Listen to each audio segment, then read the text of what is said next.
Hello weavers, बघूया आपण आज मालवणी पद्धतीचं गोळीचं कालवण. आपण वाटणाची पहिला तयारी करून घेऊया. इथे मी 2 चमचे धणे घेतले, अर्धा वाटी ओलं खोबरं, 5-6 लसणाचे तुकडे, 4-5 त्रिफळ, रंगीत काश्मीरी मिरची आणि तिखटाची मिरची. ह्याचं वाटण. अर्धा चम्मच हळद पण टाकायची, मी विसरली मगाशी सांगायला. मस्तपैकी आपलं गंधासारखं हे वाटण तयार झालेलं आहे. आता आपण फोडणीची तयारी करूया. टोप तापत ठेवलेला आहे. 2 पळी एवढे हे मी तेल घेते. हिंग घालूया थोडस.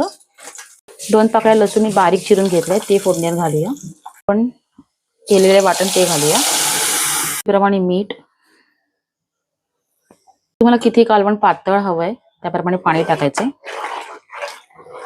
आता कालवणाला आपण चांगली उकळ येऊन द्यायची. कालवणाला उकळ आलेली आहे. इथे मी 4 आमसुलं टाकते. कोकम तर आपलं काम करेलच, पण कधी कधी हल्ली आपण आणतो ना, आता कोकम एवढे खास नसतात. आता आपलं मस्त की कवळ्या कैरीचा सीझन चालू आहे. कैऱ्या जिकडे तिकडे मिळत आहेत.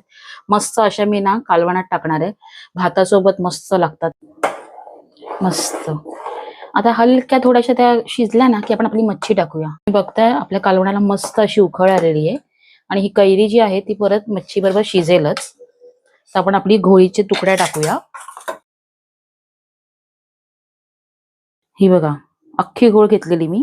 त्यात आपला काटा असतो ना, आपला काट्याकडचं, हे बघा, त्याचं आपण कालवण करणार आहोत. बाकीची मच्छी मी तळायला शुक्रवारसाठी ठेवली आहे. बघा, एक एक सोडूया. आता चमचा नाही फिरवायचा आहे,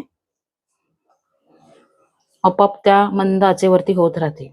अजून शिजायचं तर अलगद ऍडजस्ट करून ठेवा. मी मुद्दामून लहानच भांडं घेतले, कारण ना मोठं भांडं घेतलं ना की मला थोडस माझं पेट कालवणाचा चुकतो, मोठं होतं, जास्त होतं. मग आता हे उकळत ठेवायचं आपल्याला. नक्की ही रेसिपी करून बघा, तुम्हाला खूप आवडेल. हो, एक विसरलेच तुम्हाला बोलायला. तुमचे आता प्रतिसाद जरा खूप चांगले येत आहेत मला, म्हणजे तुम्ही म्हणजे माझे रील्स बघताय, पण चॅनलला सबस्क्राईब करायला विसरू नका. युट्यूब वरती पण माझा पेज आहे, त्यालाही सबस्क्राईब करायला विसरू नका. चला तर मग बाय, एन्जॉय.